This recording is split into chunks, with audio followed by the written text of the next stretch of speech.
Pag-ampo alang sa talento ug abilidad. Tuburan sa tanang grasya, pahigugmaon ug manggiluy-on. Amahan namong tanan, gikan sa sinugdan hangtod sa katapusan. Makagagahom,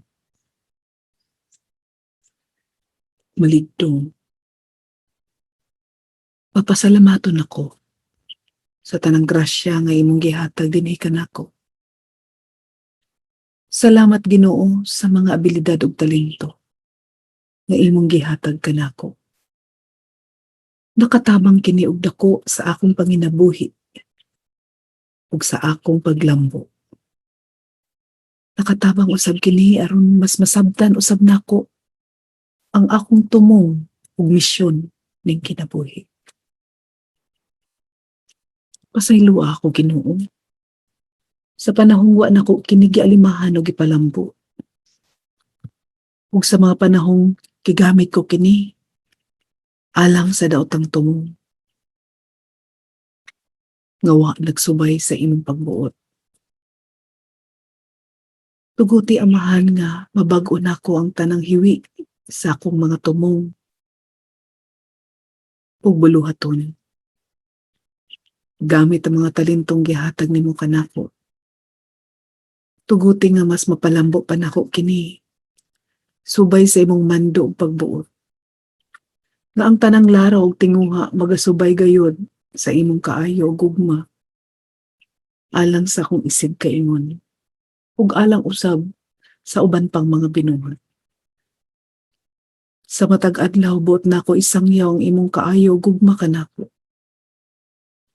Hinaot nga sa umaabot mas mapalawig pa nako kini. Ug mas mapadahin pa nako nga gamiton kini akong mga abilidad ug talento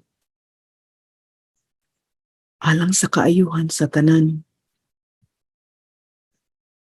Ako sab kiampo nga unta tanang katawhan magbaton sa samang tumong aron ang tanan molambo ug mag-aginod sa katarong. Ug alang usab sa pagsanta sa mga daotan ning kalibutan. Nga pinaagi dinhi ug niining mga talento ug abilidad mabuhat lamang ang kaayuhan. Hinaot nga ibubo nimo kanamo ang grasya sa kaligdong aron sa tanang panahon magasubay kami sa dalan sa hustisya ug kaangayan. Hilabi na sa dalan sa katarong. Nga puno sa kadasig ug maayong tinguha ug pagtuo nga kanimo. Alang sa imong himaya sa tanang panahon. Amen.